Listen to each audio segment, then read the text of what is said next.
Hi guys, welcome back. Today I thought it would be really interesting if we did something I've seen a lot of people do already, but I felt like maybe giving my 2 cents would be something fun. We're going to be going over like the ultimate romantasy guide. So if you are wanting to go into romantasy but you don't know where to start, you also see a lot of advice, or you know a few titles but you want to know about more books, you want to like increase your TBR per se, this is going to be the guide for you. I'm going to be including both romantasies, but also fantasies with romance subplots. So we're going to be going over more than 50 books in this guide, okay? Because I wanted it to be extensive as possible, but also because these are all books I read personally, and I either liked them or loved them or just thought they would be good to include in this, okay? I will be honest about my opinions, but I do want to make something very clear from the start. Just because I love the book doesn't mean you're going to love it, and just because I didn't really like the book doesn't mean you're not gonna like it. We all have different opinions, we all have different tastes, so this is more to give you like the know about these books. If you want to see more like up-to-date, more day-to-day things, if you want to keep up with me more on a daily basis, please check out my TikTok. That's where I am most active. I'm also on Instagram with the same handle, but TikTok is definitely the place I'm most active in. Okay, so let's get into the romantasy guide. I kind of divided this into sections depending on the themes and also like what type of characters we have in these books.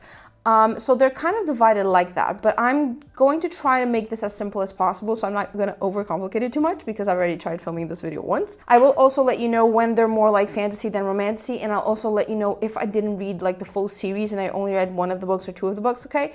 Because I do feel like that's important as well for you to like kind of have the context too. And yeah, without further ado, let's jump into the video.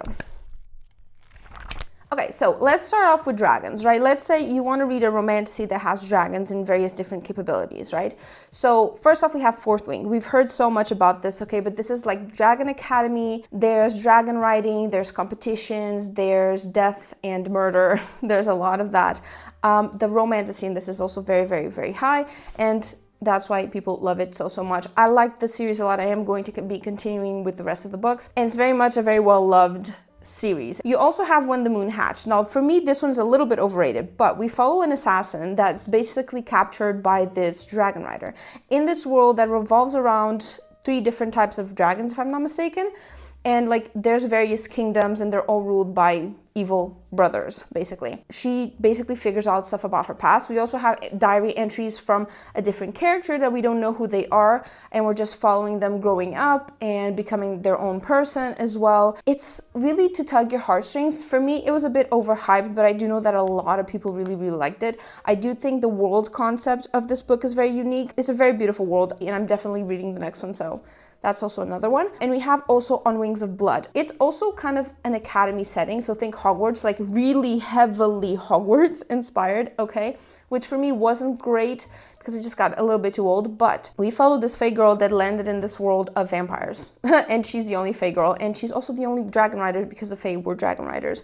And so the idea, the concept in this is that her existence will bring the dragons back, and so she goes into this academy and she's promised to the heir of the vampires, so she's one of his consorts, and there's this whole romantasy plot because of this, right? But there's also like, you know, the idea of like there's gonna be dragons in the future, so that one's also very good. Now let's say you want something a bit more dystopian, right? You really like dystopian type things, think Hunger Games, right? Hunger Games would be my first advice. I haven't read them. I will be reading them, but it's just something that kind of like passed me by. So many people like it, so many people like it. So I will always advise you to like give it a try, because I will also be giving it a try and seeing what the hype is about. My thing was Divergent series. I love them so much. They were my childhood. I loved the first movie. Everything else sucks. You follow this girl that lives in a city that's like walled off from the rest of the world, and their society is divided into various factions, and when you reach a certain age you have to choose which faction you're going to go to. Whatever you decide, you're going to go into this faction. You're not going to have contact with the rest of the factions. You're not going to see your family if you choose a different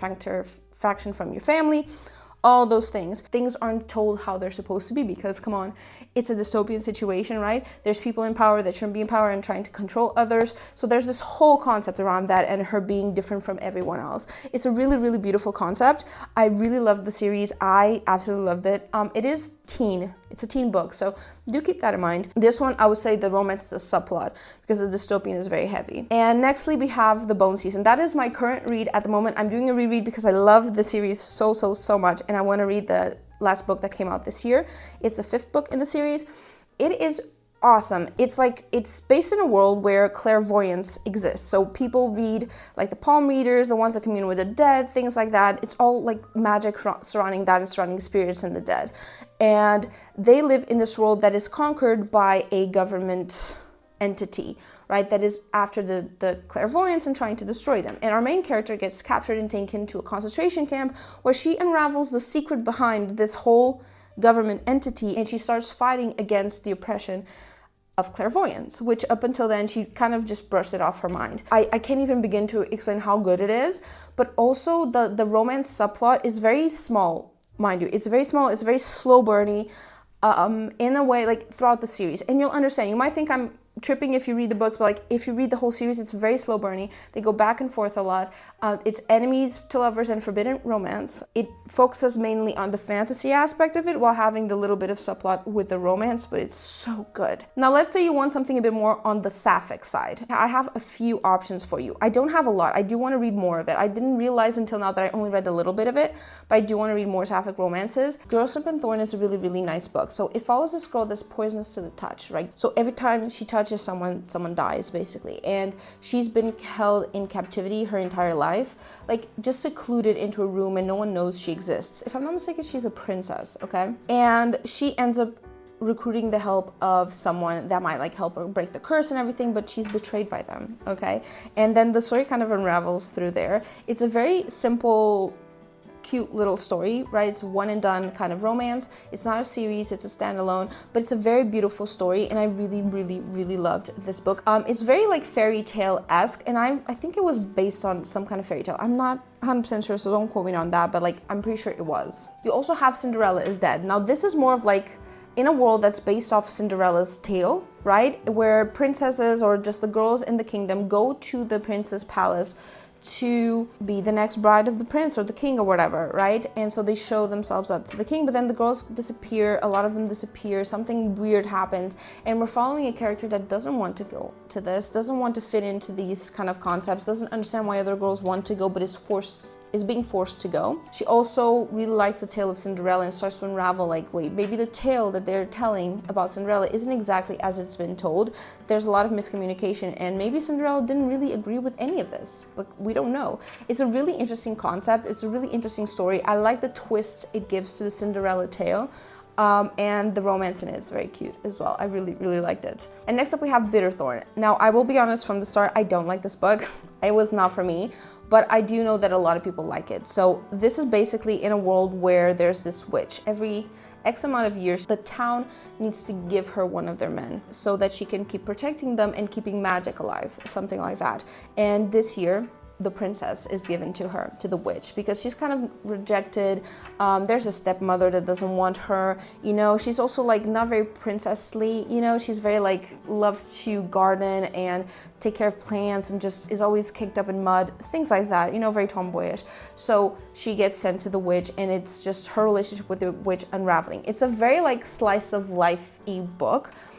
It does have a little bit of magic, but it's very slow, kind of slow burning. Basically, they start like in the company of each other, and they start to like unravel. I do think the story might be for a lot of people. I just didn't personally connect to the characters, but I do think it's worth a try if that's kind of like your thing, your genre or whatever. Now, speaking of witches, let's say you want something more focused on witches, right? And you want a romance between a witch and a vampire, but also forbidden unknown powers for the witch, but also forbidden romance because they can't be together. That's not logical. But also like really interesting concept of magic, and also really thick books, because these books are huge, let me tell you. It's a discovery of witches. If you've seen the series, because there is a series, it's not bad. It's not a bad iteration of the books, but it's also very simplified. Our FMC is the witch, our MMC is the vampire, and it's just their love unraveling is really cute. It's also very like academia inspired, dark academia inspired, especially the first book is really like that. And so they start to try to figure out what's going on with her, what are her powers, and try to figure out how to control them. There's also a lot of secrets. She's been lied her entire life. There's a lot going on. It's beautiful, beautiful, beautiful, both in the concept of witches, but also in the concept of vampires. Amazing, amazing series, but the books are really, really big. So if you're like me and you're like the bigger the better, great, it's for you. But if you like smaller books, smaller series, this might be a bit chunky for you, okay? But I'm the girl that will go to the library and be like, hey, that book is huge, let me see what it's about. So that's kind of how I actually found these books, to be fair. But let's say you want something smaller, simpler, just a duology. You have the Bonecryer's Moon. Now, this follows a coven of witches that when they reach a certain age, they have to go and find their mate. And they go into this bridge under the moonlight and they sing, and the man that comes into the bridge is supposed to be their mate because only their mate will hear their call. And then they kind of do the thing, do the deed, and they end up killing or sacrificing this man. What happens when on the same night there's two witches and their mates get mixed up? What happens when the mates know what's going to happen and are trying to sabotage it or to trick the witches? What happens, right? That's kind of the concept for these books. I absolutely love them. It's a really cute duology. It's a really cute story. The magic in it is also very interesting. I really, really enjoyed it. So very, very, very good. On the other hand, you also have Serpent and Dove. Now, this follows a lot of different creatures. You have like witches, werewolves, you have witch hunters. But the main premise of the whole thing is the love relationship between a witch and a witch hunter. And basically the witch hunter is kind of like in this thing that's very like religious institution that hunts witches and burns them at the stake. And then this witch is a runaway witch from her coven, and they get into a sticky situation where they end up having to get married and be together and pretend they're in a relationship. They start living together and having to like interact, and it's a whole thing, okay? But it also has a lot of magic, a lot of like intricacies in the relationships between the covens and her friends as well, and like there's a lot to it. It's a whole trilogy. I really did enjoy it. I'm not gonna say it's like this 5-star whoa kind of story, but it's a really interesting trilogy and I really liked it. So you also have Kingdom of the Wicked if you're more into spicy witches. So Kingdom of the Wicked follows two twin sisters, right? And something happens to one of the twins, but the other one starts a pact with a devil. And she wants to like figure out what's going on, like what are these secrets, what's happening to my twin, like what is going on. And there's also these murders that are happening all over the place. They don't know who's killing them, they don't know who's doing it, and they're kind of almost like sacrificial. But they end up falling in love. Yeah, there's obviously that, and the smut is very good. It's very, very smutty. And she uncovers a lot of truths, a lot of lies, a lot of secrets. It's a whole like plot twisty of a series. A lot of people didn't like it because it is very smutty, but I really did. I did like it a lot. I do think it goes a bit fantastical by the end of the series because like, okay, you're pulling a lot of strings, a lot of bunnies out of your hat, okay? But it was still a very interesting story. I really liked it. It's one of like, honestly, I like it a lot. I like it better than Serpent and Dove, to be completely honest, but I do know that a lot of people don't. So maybe take a look, take a gander, see if it's for you, but I really, really, really find this very interesting. And last we have Heartless Hunter. So this is, again, a romance between a witch hunter and a witch. This witch is kind of hiding within like society. She's like this heiress and she's very like known and rich and stuff, but in reality she's a witch and they don't know she's a witch.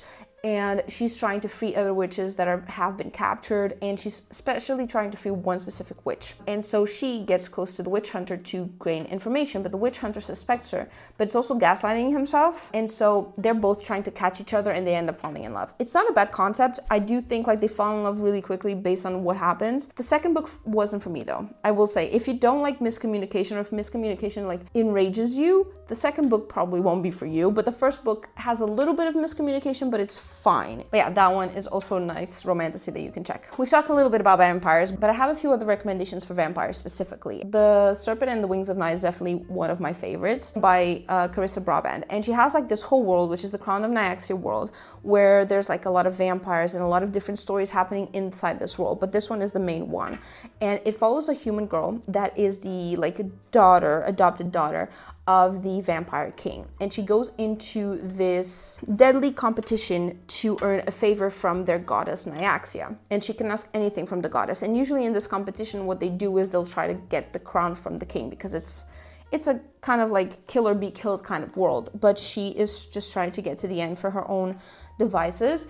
And she gets into this deadly competition but has to join forces with an unlikely person, which is a vampire, and things start to heat up after that. It has a little bit of smut, but there's just this scene in the cave that is wild. I loved every single aspect of it. But it's a very nice like romantasy with the deadly games in the mix. There's also a plot twist at the end, obviously at the end of the first book. The second book I really loved, but I liked a little bit less than the first one, but it's still a very good book. The story is really nice. I really, really enjoyed it, and a lot of people say the same, like they really enjoy it. And the Crowns of Nyaxia series in general is really good. So any book from that series is really like a given, okay? But another one that I'm really enjoying so far is A Songbird and the Heart of Stone. The second one just came out and I haven't read it yet, but I'm very excited for it. It follows one of the characters from that first story, but she kind of like lets go of her friends and goes out and tries to figure out who she is because she's very lost and doesn't know who she is.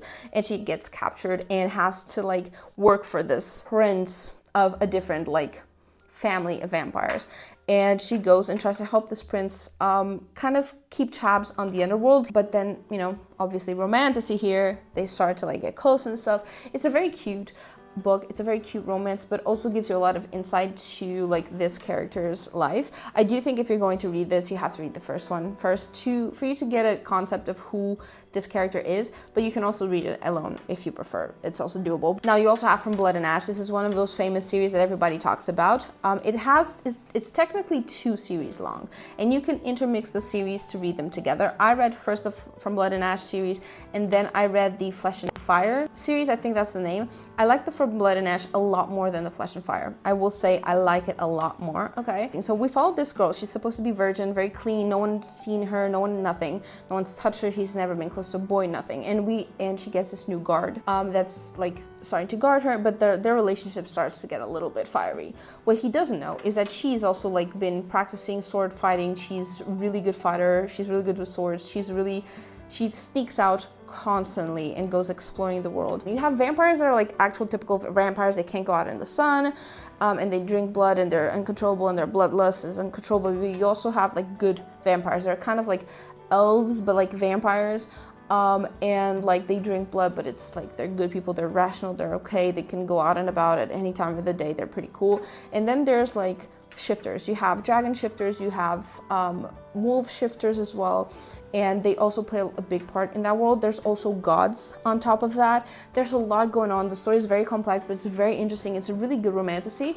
I will say there is a lot of spice in this series in its whole, and it gets a bit too spicy sometimes. You kind of get a little bit sick and tired of it. But I still love it to pieces, mind you. I still love it to pieces. Now, let's say you're more into sci-fi, okay?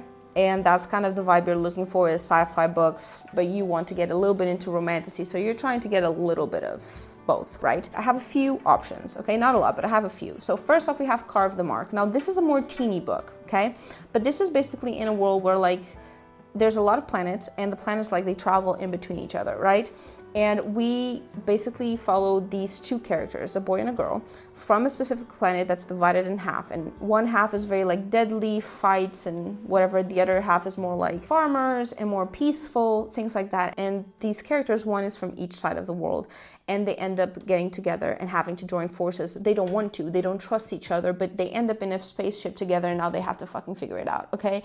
Because there's a lot of story between their 2 families, and something isn't like exactly right. And so they start this whole revolution. It's a duology. It's a really good duology, really good like romantasy, but also like it's very teeny, but it's such a good story. I absolutely enjoyed every single second of it. If you want something a little bit more complex, they have the Aurora Cycle. Now, this is basically a group of misfits that gets put together into a squad for the Aurora Academy.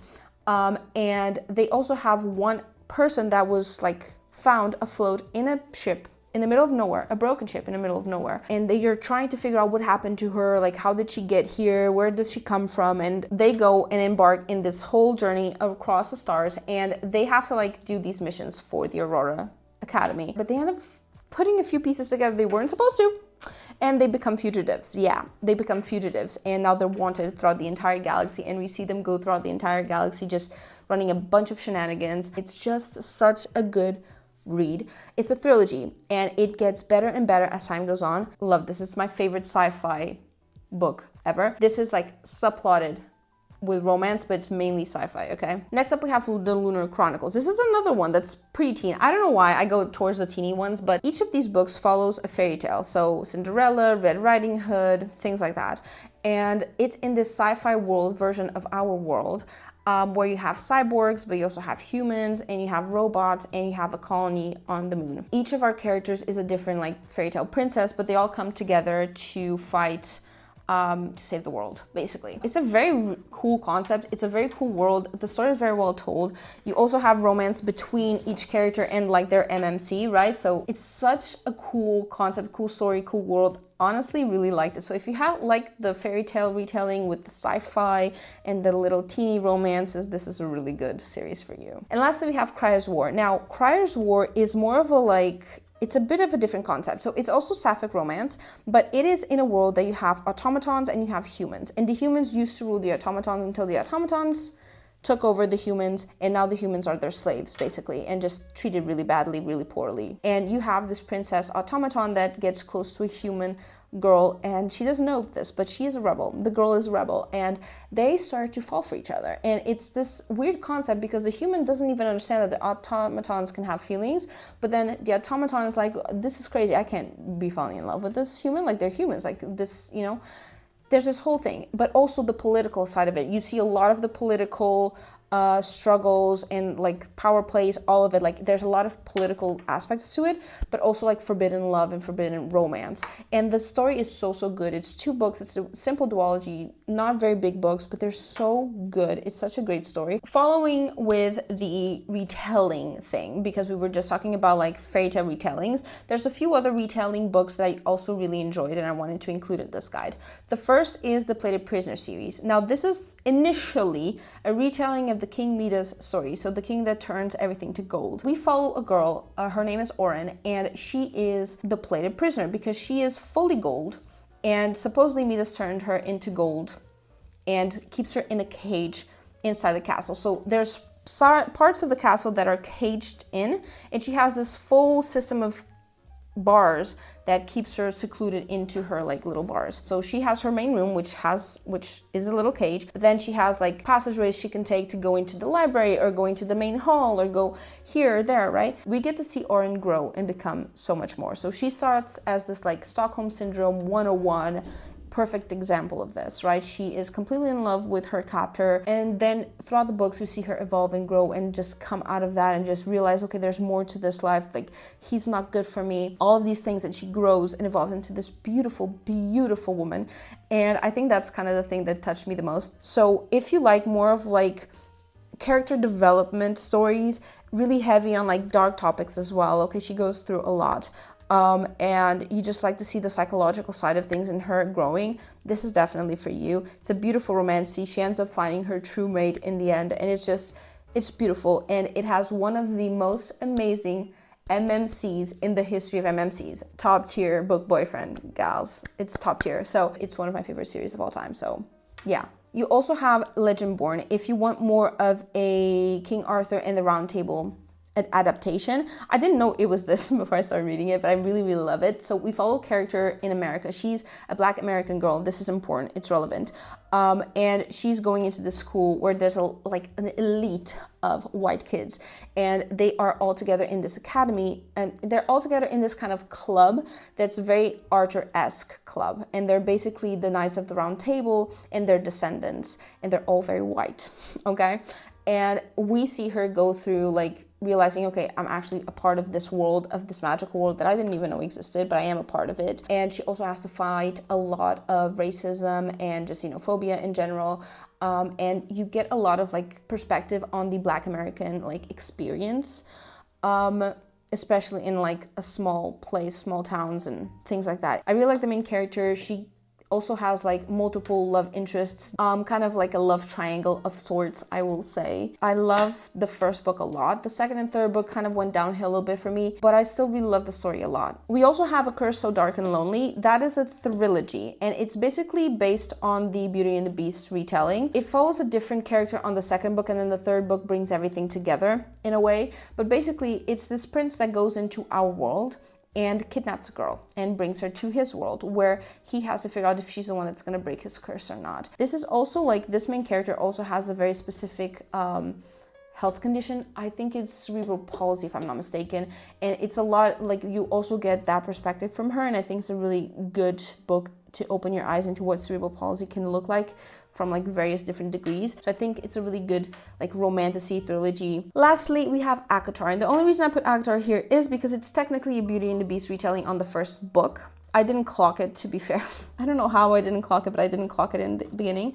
But it's a very good series. You follow this girl that's been hunting in the woods, Farah, and she kills a wolf. And then there's this monster that comes and takes her because she killed one of his people. And according to the laws, if you kill a fae, you have like, the fae can take you to, you know, pay the price. And so he comes and takes her, and she finds out he's actually a fae, not just a monster, and she starts living with them in his house. But he treats her like a princess, basically. Like, he treats her as just a regular human, not like a slave or anything. He treats her as a visitor. He gives her paints to paint because she likes painting, and they frolic in the gardens, and they play the fiddle, and they party, and all of that. And then in the end, like, he gets taken into a very sticky situation because there's a curse in this world, and she is going to try and help break the curse, and that's when the action starts. But the whole story itself is so much more complex than this. It's such a whirlwind, and it's such a chemistry-altering series that a lot of people love, and I'm in that category as well. I really, really do love their story. One of the most common things to find in romances or fae. I have a few recommendations as well in that kind of category. First of all, we have The Cruel Prince. Now, this is a trilogy, and I didn't love it. I will come out and say it. I didn't love it, but there's a lot of people that will die for this series, okay, and this world itself, because there's a lot of other books in this world as well, following other characters, so it became a whole world in of itself. But the Cruel Prince trilogy specifically, which is what I read, it follows two human girls, two human twins, but mainly one of them. One is the main character. They live with their step-parent that is a fae in a fae world, fae realm. That's like a collection of islands, if I'm not mistaken.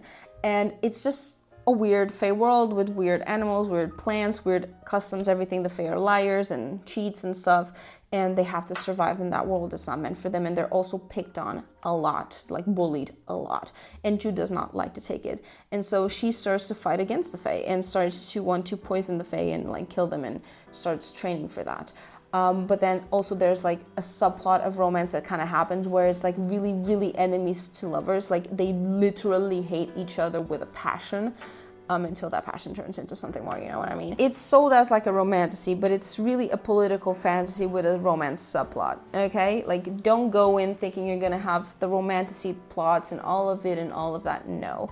The romance gets a little bit more towards the end of the series, but it's not really romance centered. We also have these hollow vows. This is another duology, and in this world we follow a girl that goes into the fae world for a ball, basically. And there's two different fae realms. There's the light realm with sun and gold and blondes and all of that, and then there's the dark realm, the night realm, with black-haired fae that are dark and shadowy and gloomy and all of that. And obviously the dark and gloomy are the bad guys, the golden guys are the good guys. And she finds a lot of secrets out, and she finds out that she's actually part of this world, whether she wants it or not. And she gets stuck in between a nice love triangle between the fae from different realms. It's just a really good romantic duology. It's simple, but it's really well done. I enjoyed this one a lot. We also have Quicksilver. This one is more mainstream now. I literally read it 1 week before it blew up on TikTok. It was amazing. I kind of got the recommendation on Goodreads, but this is basically a girl that lives in a world that's like tiered. So the inner circles are more supple and more rich and have access to a lot, like water and food and all of that. And the further you are out you are, the less access to things you have. So water is rationed, food is rationed, they don't have access to anything at all. Like, it's really bad. And she's a thief, and she gets caught for being a thief, and then accidentally she opens up a portal to another world, God knows how, and she gets rescued by a fae warrior that no one likes, and he's very dark and gloomy, very like, I don't like you, I don't like anyone, fuck off. And they end up finding out that she has access to a very specific type of magic that she never knew. She had absolutely no idea. And she's also a smith. So she works with weapons and making weapons and everything. She works with the forge. They have this war with a different kingdom, and they're not really surviving. They're not doing great. So they're trying to use her abilities to figure out a way to save them all. And so it kind of goes from there. It's very spicy. The romance in this is wicked good. The mouth on this man, on the MMC, is absolutely wicked. I love it. I got hooked to the pages and I went through it. I could not stop reading at all. I just went through the entire thing. It was very good. Another series is The Aspect of Essence. Now, this was supposed to be a trilogy. I think now it's going towards a 5-book series. But this series starts off as we have these fae, and we have these half human, half fae people as well. And the Fae world is under attack by these creatures that no one seems to figure out where they come from, what they are. And so they go into the human realm and they capture the half human, half Fae, and they bring them into their world so that they can start training and to be a part of this army to save the human realms as well, even though technically it's not even the humans' fights. The first book is very simple. It's very much like an academy where they're learning their abilities and learning what the dangers are and all of that. But on the second book, that's when we start to get a different POV and start also understanding and piecing things together and figuring out, wait, like there's a lot more to this, there's a lot more to the story, that there's a lot of lies, and there's these twists and turns, and there's other love interests and everything. Like, girl, I really like the series. It was surprising it's not even talked about at all online. I found it by mere accident, but I absolutely love the living crap out of the series. It's so good. It has faes, it has like creatures, it has dragons, it has mind abilities that the Fae have, but also elemental abilities that mages used to have. And there's a lot of different love like relationships, and that's what gets me going. Like, the romantasy side of this series is absolutely amazing. Like, when I tell you I love this series with all my heart, I really do. It has so much going on. It's just so good. And last we have Crescent City. Now this is also within the Sarah J. Maas universe, aka the ACOTAR universe. This is the last series I would advise you to read if you're going into the Sarah J. Maas series. I would advise you to read first ACOTAR, and then this one would be the last one, with Throne of Glass in the middle, which I will get into Throne of Glass later. Crescent City is like a more modern age, like urban, magical situation where we follow these characters that are most of them are Fae, but you have Fae, you have vampires, you have mermen, you have like kind of angel-esque like winged people as well. You have tiny little fairies, but we follow this main character and she's trying to figure out who killed some people that are really important to her. And she joins forces with one of the winged characters, and they're trying to figure out, and they uncover these really, really dark secrets and this like whole conspiracy. The whole story revolves around that, but that's a huge simplification. Like the relationships between the characters, how the society works, how the city works, the powers at play, all of it is just this complex whole situation.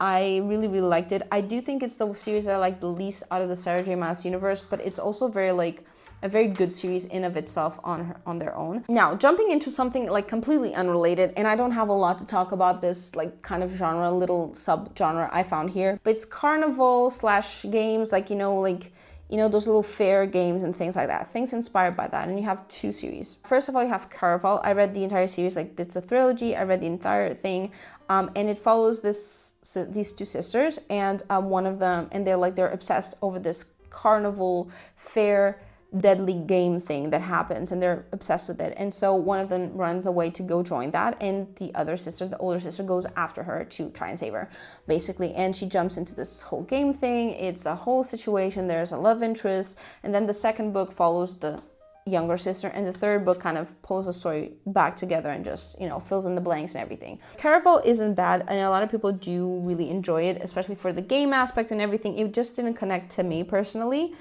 And under that kind of same guise, you have Phantasma. Now, Phantasma, I only read the first book. I know there's a second book, Enchantra, I think.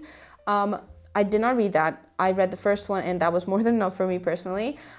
It's basically Carnival, but what Carnival wanted to be, at least the first book, right? It again has these deadly games, and a sister goes there for her sister as well, only she's kept in a different side of the house. And there's a lot of blood and gore and a lot of deadly games, a lot of like survival thing. It's a lot more gory than the other one is. And she ends up falling in love with one of the characters in there, and blah, blah, blah. There's secrets, there's whatever. And this one has spice. The other one, Carnival, does not have spice whatsoever. And it's really good. Like, I think it's a lot better than what Carnival was, but it still wasn't my cup of tea. That's why I don't read a lot more of these. I only have these two to give you. Now, let's say you want something more surrounding a curse, right? Like a story that surrounds a curse or breaking a curse or anything like that. First off, we have The Glass Spare. In this book, we follow a girl that has like this specific curse on her. Everyone that touches her crystallizes, and everything she touches crystallizes as well. Like turns into actual like rubies, sapphires, garnets, things like that. And she has to try and understand like what her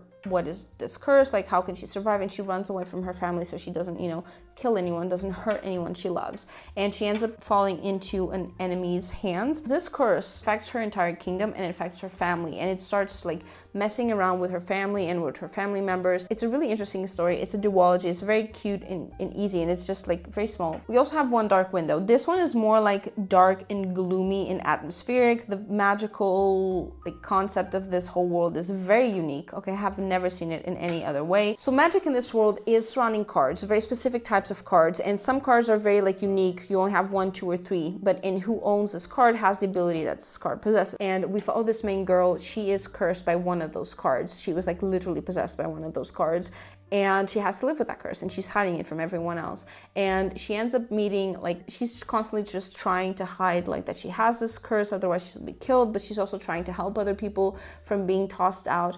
And this world is surrounded by like this fog, and so they're trying to find a way to like release the people from this fog, like resolve that so that people can be free and everything. A lot of people love and rave about the series. Like a lot of people say this is the ultimate favorite, like they absolutely will die for this series. I think it's a good series. I think it's a good concept. I think it was overhyped. Once Upon a Broken Heart. In this world, it's kind of like a fairy tale world, right? We follow this girl and she goes into this world because she's heartbroken, and she's trying to like win her ex back and like break a curse he's under, because she thinks he's under a curse. That's why he doesn't want to marry her anymore. She goes into this world and it's a very much a fairy tale world. And the more stories are told, the more reality changes. So if you say that the sky is pink enough times, the sky will start to turn pink, basically, right? And the more a story is told, the more it's forgotten. There's a lot of like intricacies, and it's very, very, very fairy tale-esque. And she meets a character that tricks her into like helping him, and she now has to like try and figure out a solution for her, but also like handling this character that's manipulating her into doing things she doesn't want to do. And it's a really, really nice concept. It's very unique world. The romance in this is very good. It's so good. I love it so much. And lastly, we have The Shadows Between Us. Now, this is another one of those like typical romantasies with a shadow daddy that like each book follows a different character. I only read the first one. I literally only read The Shadows Between Us. The second book follows the main character's sister. I did not read that one. And basically this girl is the second daughter of a duke or something. She is then set to marry the king, but she hates him. He doesn't touch her. He doesn't care about her. Like, it's a lot of like hate kind of between them. And she wants to kill him and get the crown for herself. But then they start to like each other, and things get a little bit complicated by then. And it's a really nice story. It's a really nice standalone. Just a simple romantasy. The reason I put this in curses is because he technically is under a curse, and they're going to try and see if they can break it, or how are they gonna like figure it out, how are they going to prevent this curse from continuing on in the bloodline and things like that. Let's say you want something more focused on like the magic, or the magical system is unique, or just just the magic itself is kind of the main focus of the things and doesn't really matter the rest, right? First off, we have Direbound. This is one of my most recent reads, and it was automatically like I think it was a 5-star. I think I gave it 5 stars. It was like automatically, I loved it. It got me hooked from the first page because I smelled something funny from the first fucking page. So we follow this girl. She's very poor, dirt poor, and people are being taken, and like children are being taken, and she wants to figure out who's doing this. And so she joins the army so that she can go into the front lines, because she thinks that on the front lines of the war, that's where the kids are being taken. What she doesn't know is that they're actually going to be recruiting for the dire wolf people. They have like regular army, but they also have the dire wolf army, which are people that bond with dire wolves because the dire wolves choose them. And then if one of them dies, either the dire wolf or the person, they both die, and obviously she gets chosen. But it's not as simple as it seems. There's a lot of stuff going on. There's a lot of backstory. And then it just unravels through there. I don't want to give you any more because like that's already a lot of spoilers. It's not a simple story. She struggles for everything, and from the start I had red flags going off from the start, and I absolutely like could not move past them. So let me tell you, it got me hooked from the start. I really like this book. Next up we have Metal Slinger. I really liked this book up until like the last chapter. Basically we follow this girl in a community that is living out at sea, like in a floating island at sea. That's just a bunch of ships that were put together and just modge-podged into a whole little town. And they go into like the actual land from time to time only to gather supplies. So she goes on this mission to gather supplies, but shit hits the fan and she has to run back, but then she gets chased back and she's like wanted and taken to custody and whatever. A lot of stuff happens and she ends up like fleeing towards the land, and a lot of secrets happen. And so she ends up finding out like what kind of abilities she might have, who she might be, like what is happening, like, and also like you meet the MMC, he's like with her the entire time. And then you get to the last part and there's a huge plot twist. Like it's the queen, like this book for me is the queen of plot twists, because it plot twisted so hard that I have mixed feelings about this book because of that plot twist. Okay, we also have A Touch of Golden Madness. Now this book hooked me from the first page and I can't really explain why, but it did. We follow this princess, she's an assassin and she's trying to kill this like wanted guy that like ruined the whole world. And this is like a post-apocalyptic world, so imagine our world, but the Fae were coexisting with us and we didn't know. But then something happens, it explodes, and the Fae are like, hi, we're here. But like these Fae, these other types of Fae, they kind of triggered this for this to happen, so it's not our fault, it's their fault. And so those Fae start to rule the world, and the humans go underground because the entire world was destroyed. And so she's a princess of the good Fae, and she's basically going after this traitor, and she gets hurt, she goes back home, but then stuff happens, she's betrayed, and she ends up having to rely on this guy she was going to kill to survive. And it kind of flows from there. There's also an aspect that this guy, we also get his POV, he's also going through a lot, and he's going through his own curse, or version of a curse, and it's just so good. It's like enemies to lovers, found family, like there's like magical abilities, there are other creatures, there's so many secrets, so much story in the background. There's a prequel, I haven't read it yet, but I read only this one so far, and I absolutely loved it. It got me hooked on it so much, love it. And the type of magic in this world is very unique. Like I've never seen anything like it.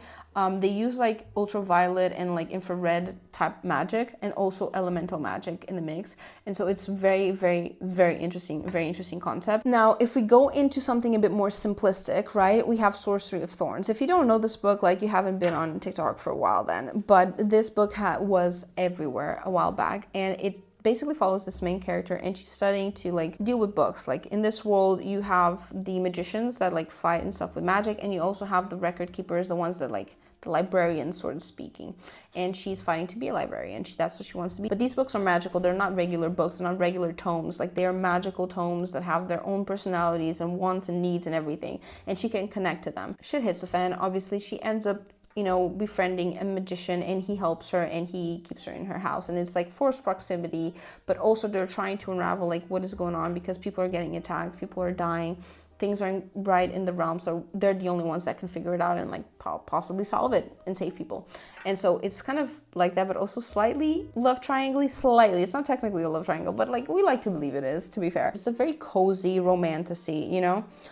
Even though like she's a badass character. I will say she's a badass character. Next up we have Blood and Ether. Now this one is another one that's kind of like complex. It's this world where people only have access to a certain amount of abilities. You only have one type of power, but we have this girl, we follow this girl, our main character, and she has all the powers. Like she has access to all of them.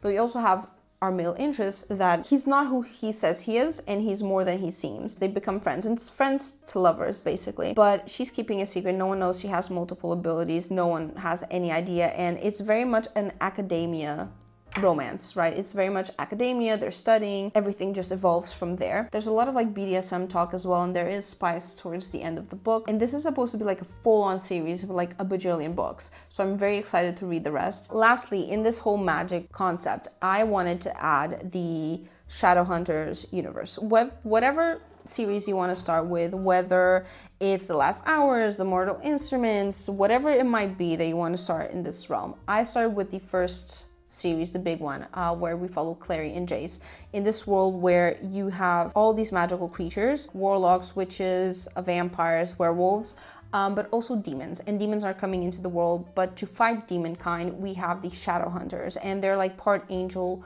part humans that fight the demons and try to keep the world safe, but also kind of police the underworld, the magical underworld. And we follow this girl that gets introduced into this world, and like she needs to figure out who she is, because regular humans can't see this world, only half angel humans can. But there's this whole universe around it, and you have different stories that all interconnect, that all come together. You go back in time, you go forward in time, whatever you want to read of this realm, I would always advise you. Like, it's a beautiful, beautiful, beautiful world and stories, and it will mess with you. My favorite is the original Kaleri and Jay's story, but a lot of people really like the first trilogies. Okay, so let's talk about gods, right? Stories that involve gods of any kind, any type or whatever. There's a lot of romantasies that follow that. One of them, for example, that's really famous is the Hades x Persephone. This series is really good. I really like it. It's a more like modern world story where we follow like Persephone, and she, meets Hades and starts to fall for him. And there's all of the other gods of the pantheon, and her mother is also against this union, as is it transforms a lot of like the lore of the Greek gods into like regular human world and like our day and age. I really like the series. If you want more of an Asian representation of like gods and like just cultural context, you have Immortal by Su Lin Tan. It's so good.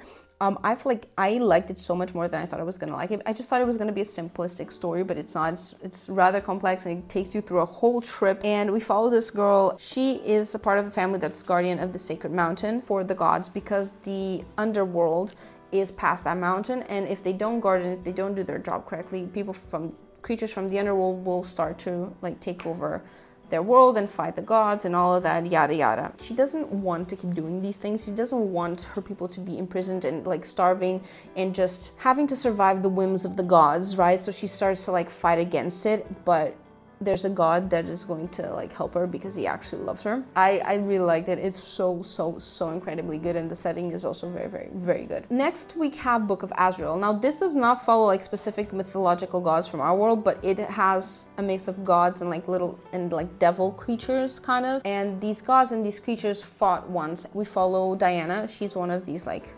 monster things, and we also follow one of the gods, and they basically have to join forces to find this mythical book that Azrael wrote that has like an important weapon. And so they have to join forces and like go hunting for it, and obviously they start to like fall for each other and all of that. This story is rather complex, but their relationship is kind of, I think it's the main focus. Even though there's a lot going on, it's the main focus. He will do anything for her. He will burn the world for her. He's like a golden retriever puppy that loves her to death and will follow her no matter how she treats him.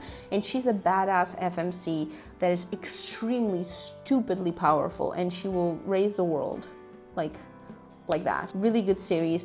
I do think it's a little bit overhyped. Now, let's say you want to read books that are more towards like revolutions, right? They want to fight against the government or like just the powers at play, and it's just this whole revolution around them, and that's the main thing of the book. First off, we have Shadow and Bone. This is a whole like Rishaverse universe where you have three main stories. We have Shadow and Bone, Six of Crows, and Rule of Wolves. I chose Shadow and Bone to be the representative because that story is the main one that is very much a romantasy, okay, with the love triangle. Other ones do have romance in them, but they do follow like other plots as well. In this world, we have people with magic and people without. One magical evil being created this rift of darkness in the middle of it. So now they're two separate countries and they can't cross, or the crossings are very, very dangerous. The magical people, like, they're not really seen as like good people, they're a bit frowned upon, and so they get conscripted into the army.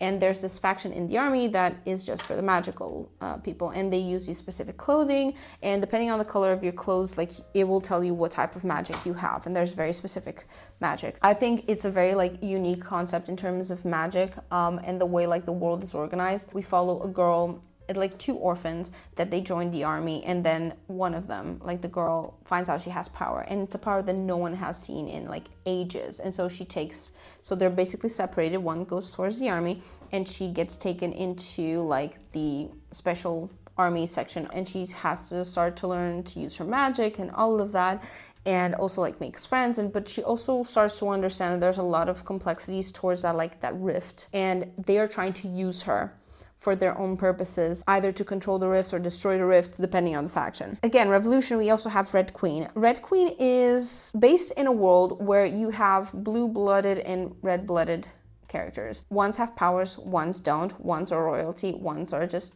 regular people. And the royalty usually have powers, right? Really important magical abilities. They're all very unique. Like, you can have the most unique, weird power possible. And it was believed that like only the ones that are like royalty and stuff can have those powers, but that's not true.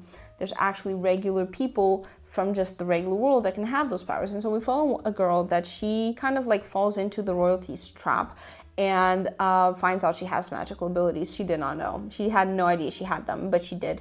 And so they start training her and take her in like the royal family. And she starts to like, you know, fall for the princes, both, because it's a gigantic love triangle, okay? Basically, they're like fighting this war, but only like the regular people are being put into this war, and the rest are just, you know, living their best lives. And she can't follow this. She can't agree with this because she keeps losing also friends and family and people she knows to this war, and she sees people suffering. So she starts a revolution basically, and they start going against the royals and start like fighting for an equal world where everyone is treated the same, whether you have powers or not. And this starts this whole revolution thing. It's really, really, really cool, really good story. Next up, you have The Darkening. Now this one is a little bit different. So it's a duology, and it's based in a world that is surrounded by shadows. Like, this kingdom is surrounded by shadows, and these shadows are slowly throughout the years like circling and circling and circling and closing in on this kingdom. And this girl is a fugitive with her father. Like, her mother and her father were against the crown, and they became fugitives. The mother got captured. The father ends up getting captured years later, where our story begins. And she like tries to save her father. So she infiltrates the inner circles of the kingdom basically, and tries to like go into the army sort of, because she knows magic. She knows magic, even though she shouldn't know, she knows it. And the magic here is very alchemic. Like, you have equations, you have symbols and things, and especially a very like alchemic type language of magic. And so she's trying to save her father, but she ends up agreeing to try and save the kingdom itself from these shadows. And it goes from there. The revolution happens a little bit further along. If you read the whole series, you'll understand why I put it here, but I don't want to give you spoilers, so there's that. There's also like, obviously she finds an MMC and she starts to fall for him, and there's this whole situation with him as well. And lastly, like the last recommendation I have for you guys, because this video has been gigantically long, okay, is the Daughter of No Worlds series. Technically it's the War of Lost Hearts series, but the first book is Daughter of No Worlds. I read the entire trilogy. It's 3 books. It's very fucking good, okay? So we follow this main girl. She's like a slave, and she dances and, you know, whatever. And one day she gets attacked by her owner, who she technically loves. And there's this whole weird relationship with him. She ends up killing him and having to run away. Like, she just snaps and she kills him and she runs away to this different country that teaches magic, and she wants to learn magic. And they find her an instructor that she ends up like staying with him, and he tries to teach her magic, and she becomes really adept in it. And there's a whole backstory of this instructor with the institution that teaches magic, because he hates them with all his guts. And she ends up going through the same things that he went through, and she follows his steps even though he doesn't want it to happen. And their relationship starts to flourish like slowly, and it just goes from there. But there's so much more to this. Like, there's fights between different countries, there's different beings, like there's humans and there's elves. There's a third being that we start to get to know a little bit about, and we're like, why do we care about this? But then you care so much about that character as well. This happens both in the present and in the past, and there's a whole revolution. Like, it's such a complex story. Like, it's so good. It's really, really, really good. So yeah, that is the guide, guys. Those are all of my recommendations, my over 50 recommendations. I hope you guys enjoyed this video. It was really, really long, I know, and I'm sorry, but there's no way that I will do this and like leave so many things behind. I tried to organize it through like themes and topics and stuff the best I could, but like I know that a lot of these just fit in other different topics, so do it what you will. And I hope that this video just helps you find a little bit more variety. You know, maybe you only read about vampires and you want to go into curses or fae or dragons, or you only read sci-fi and you want to venture out into different things. If it at least gives you like an idea of what's out there, then that's what the video was meant to do.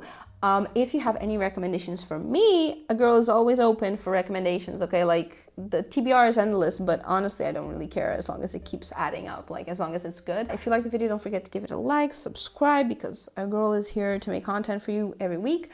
And I will see you in my next video. Bye!